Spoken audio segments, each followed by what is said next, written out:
points and 14 rebounds a game. The guy is a stud, and now he's going to be a well-paid stud.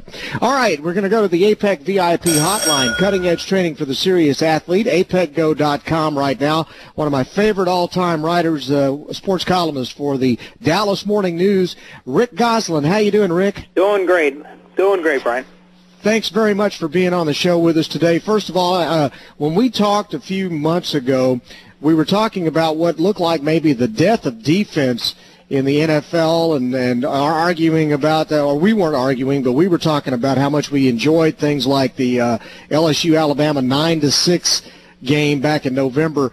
We saw the defenses actually kind of come through over these playoffs, haven't we? Well, it was refreshing. Bottom line, though, is that last weekend the two best quarterbacks advanced, the two best defenses were eliminated.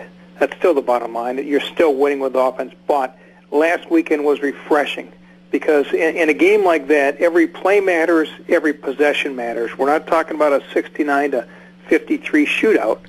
Every point is precious. And I love watching those games last weekend. I think one of the big reasons for that is the officials weren't calling any penalties.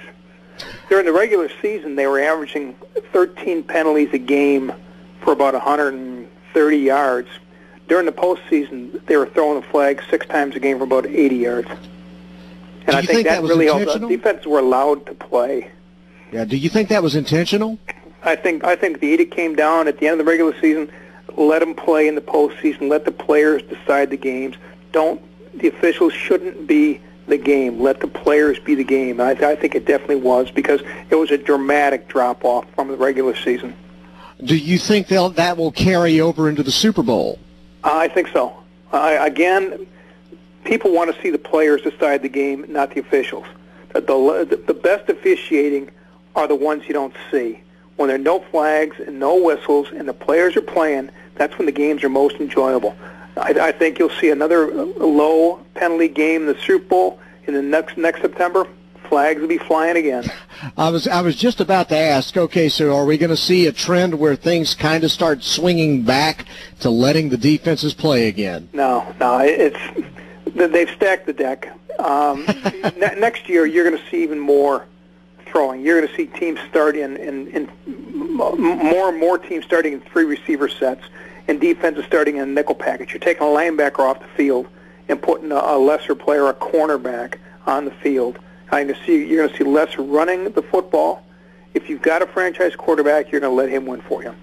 Okay. Now, you mentioned a few minutes ago that the teams with the 2 best quarterbacks in those ball games advanced to the Super Bowl.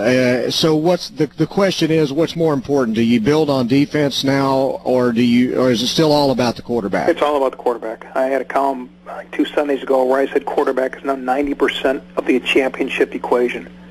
And if you got that guy, you've got a chance. You're a contender. If you don't have the quarterback, you're done.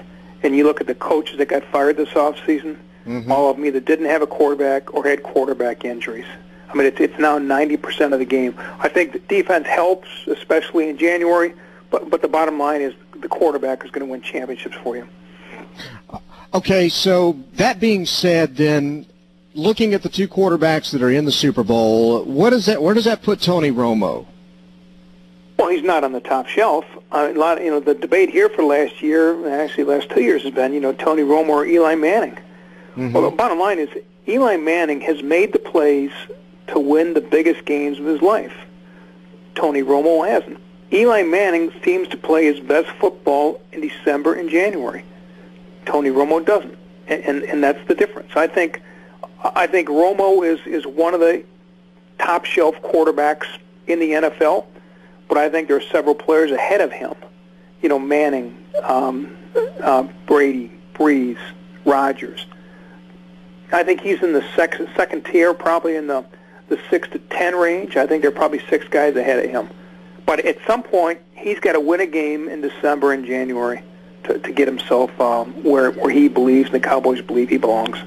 Yeah.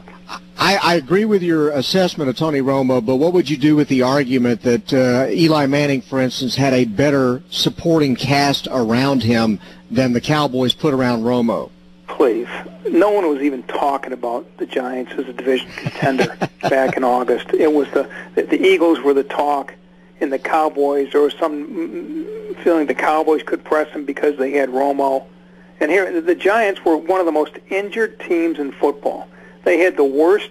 They had I think they're 29th in the league in defense. One of the worst in the league. One of the worst in the NFC. He had the 32nd ranked running game, and he's in the Super Bowl. How can anyone possibly say in his right mind that the Cowboys had a lesser supporting cast? Eli Manning made the plays to win the games when he needed them in December and January. The Cowboys had to figure out how to win in December. For the last decade, they've been an atrocious December team. They're well under 500 in the final month of the season. You have to win games in December to earn the right to play in January. Eli Manning and Tom Coughlin have figured that out. Tony Romo and Jason Garrett have not. Okay, I read your column this past weekend, and you were kind of poo-pooing what a lot of people think when they email you and tell you just need to blow this team up and start over. But to get a team together that can learn how to win ball games in December and January, I mean, what does Dallas do? Well, again, in that column, I pointed out they have as many as 9 potential blue-chip players on this roster. And you win with blue chippers, but they've got to build the supporting cast around them. They don't have. They could go out and get 4 new defensive backs and upgrade from what they had last year. They are in dire need of a second pass rusher to complement DeMarcus Ware, and they need some size in the interior offensive line, possibly a guard. I'd be looking for 2 big offensive linemen in this draft. You know, they've got the major pieces: Romo, Witten, DeMarcus Ware, Jay Ratliff, Sean Lee, Dan Bailey, and potentially Des Bryant, DeMarco Murray, and Tyron Smith. They got 9 pieces you can win a championship with, but you got to get the other 13 spots, the others to a competitive level where they're not going to kill you. And I think that's what they've got to address. They could go out and get 8 new starters on defense and upgrade from what they had last year. They've got the window is closing on Romo. I think he's 32. They got about a 2-year window to get this thing fixed. I think they could be a playoff contender next year. It'll be the 2nd year of a rebuilding season. The 3rd year, they'll add the final pieces and hopefully become a Super Bowl contender. Is it possible to get it done that quickly based on what you've seen with these Cowboys and the way they run things? I think it's possible in this league to get it done quickly, but I'm not sure it is here. You know, like I said, it's not just a personnel issue. Mm-hmm. You know, mentally, psychologically, you got to figure out how to win games in December. This team is not there yet. I think there's a lacking of mental toughness and a bit of physical toughness. This team tends to wilt when the pressure is greatest. And you know, whether it's Romo stepping up or Garrett being more assertive or somebody putting this team on their shoulders, you know, that element has to start showing itself, or this team will never be a Super Bowl contender. Now, is that a case of personnel and just not drafting those kind of guys, tough-minded players, or is that something that can be coached into somebody? Well, I don't want to put it on Tony Romo. I don't think he's the problem. Right. But he's not a natural leader. And I think the teams where the quarterback is a natural leader, when you got a John Elway or a Tom Brady or a Peyton Manning, a take-charge guy, you know, the team reflects the assertiveness and the aggressiveness of that particular quarterback. That's not Tony Romo's nature. And you think of all the great quarterbacks in history, most of them were great leaders. Sure. And Tony is kind of, you know, like a passenger on the bus. He's not the take-charge guy you want in the huddle. I think he can take charge on the field. He can make the throws you need to make to win games. But when you get to December, January, you got to dig down and pull something up, something out of your heart that allows the team to take the next step. Now, again, I don't think Tony Romo is the problem, but I think he can be a bigger part of the solution. Right. But what I'm talking about is, for instance, all the Cowboy Brain Trust is in Alabama right now at the Senior Bowl. I mean, should they be looking for character guys and heart guys more so than talent guys now, or? You know, everybody, see, Jerry has long been of the belief you need first-round draft picks at 22 spots to win a Super Bowl. You don't. You can find guys. You can get starting safeties in the 5th round. You can get a starting wide receiver in the 7th round. You know, Miles Austin was undrafted. Tony Romo was undrafted. It's not about drafting the best players. It's drafting the best fits. Mm-hmm. I think Jimmy Johnson believed he drafted winners. A lot of teams draft winners. They draft guys off the Auburns, the Alabamas, the Southern Cals, the Ohio States, guys that know how to win. You don't have to teach them how to win. And they bring that swagger, that aura into the locker room with them. I think you need some more tough-minded guys. And maybe it's you look at the Alabama and the LSU defense. There's a lot of tough-minded guys in that scheme. I'd love to have a couple guys off each one of those schemes come to Valley Ranch next year and try to upgrade this defense. I think it's part of the thing. The Cowboys often will turn their close an eye to character.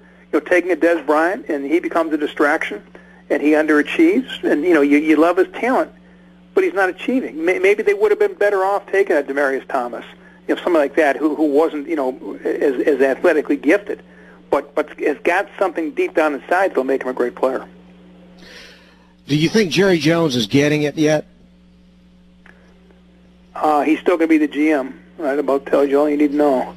Well, I understand that, but do you think he's hearing it? Do you think that maybe? I mean, I understand he's going to be the GM. I realize we're relegated to that, but do you think that after 15 years, maybe just give me some hope that he's finally learning something? Well, he didn't fire the coach. That's a good. Yeah. That's good. But again, he's still going to be the GM. I think he's still an obstacle they've got to overcome to win a championship. Go find me a great personnel guy. Jerry, made his money in oil. And he wouldn't go hire a football coach to run his oil wells. No. Yet he's an oil guy that's trying to run a football team. Now, I do think they need a football guy that they trust and they will listen to in that building. Maybe they can get lucky. Maybe they can trust on Tom Siskowski to end up with to draft great players and find Sean Lee's in the second round and guys like that. And maybe they can get lucky and do it, but I think Jerry will be an obstacle. As always. All right, so now give me the assessment on the Super Bowl. How do you like this matchup? Are these the two best teams at this point? And what kind of game are you expecting this time around? I think the two best teams lost last weekend. I think if both those games would have gone overtime, I like Baltimore and I like San Francisco. San Francisco, tragically, their kick returner is a game day inactive because of a knee, and then they lose their first two fumbles of the season on special teams, and it cost them the game. I would have loved to have seen the 49er defense get to the Super Bowl, and then we could have found out if in fact defense wins championships. That said, the two teams that are left, boy, New England is the favorite, but the Giants know how to beat New England, and I think they've got their three pass rushers healthy. I think they will terrorize Tom Brady, and I like the Pack. I like the Giants to win this game. You were talking about building teams, and the one thing about the Giants, it's been this way ever since, I guess, Bill Parcells took it over back in the early 80s. When they draft, they know who they are. They know what kind of players they're going to get, and they've drafted the same way for, 30 years now. I mean, they get these huge linemen, big bruising running backs, big pass rushers. They like to bludgeon you, and nothing has ever changed about that. And with the Cowboys, you just get the feeling they just kind of grab bag players, and they don't have a plan. Is that a fair assessment? That's what I've been saying for 20 years. I can look at the Steelers, the Giants, and the Packers. Those, I think, are the three best organizations of football. And I know what they are, and I know what they're trying to build. The Giants had two Pro Bowl pass rushers. They still took Jason Pierre-Paul in the first round 2 years ago. They didn't need him, but he fit the profile of what they look for. He was a jumbo pass rusher. He's a giant, a dominating player. Now they got three great pass rushers. They know that you win the game up front. They invest in offensive linemen and defensive linemen. They decided they wanted Eli Manning. They made it a trade they needed to make to get the franchise quarterback. They run the ball. When everything's clicked, when they're healthy, Eli is not carrying that team. They run the ball, play defense, and he makes the throws to win the games. But yeah, they have an identity. They're a big power team, power offense, power defense. I don't know if the Cowboys have an identity, and that's holding them back. Last question: What's going to happen with Peyton Manning? What do you think ought to happen, and where do you think he ends up? Well, the fact that he spoke tells me he sees the end is near with the Colts. He's not healthy. He's had 3 neck surgeries. The Colts are due to pay him $28 million in March. You cannot give him that money if he's not healthy. And he's nowhere close to being back on the football field. I think the Colts are going to have to let him go, and I think he can go. There are probably half a dozen teams that he'll look at and see who has the best chance of getting to a Super Bowl. You know, whether it's Miami or Tennessee, he'll find a team that he has a chance to win with. You know, I would love to see the guy retire. I would hate to see him play for anybody but the Colts. But again, I saw Emmitt Smith finish out as a Cardinal. I saw Joe Montana finish out as a Chief. You know, that's just the way the game is played. It's sad, but that's the way the game is played. I don't think he wants to quit. And if he's healthy, he'll be on the field somewhere for somebody next year. Outstanding. Rick, we love your work. We love reading your columns all the time in the Dallas Morning News, and we really do appreciate you coming on the show today. Thank you very much. My pleasure. I look forward to doing it again. Great. Thank you very much. Rick Gosselin from the Dallas Morning News on Bryan Houston Sports Radio Live on 99.3 Talk FM from Dudley's Cajun Cafe in Longview. Here's Chuck.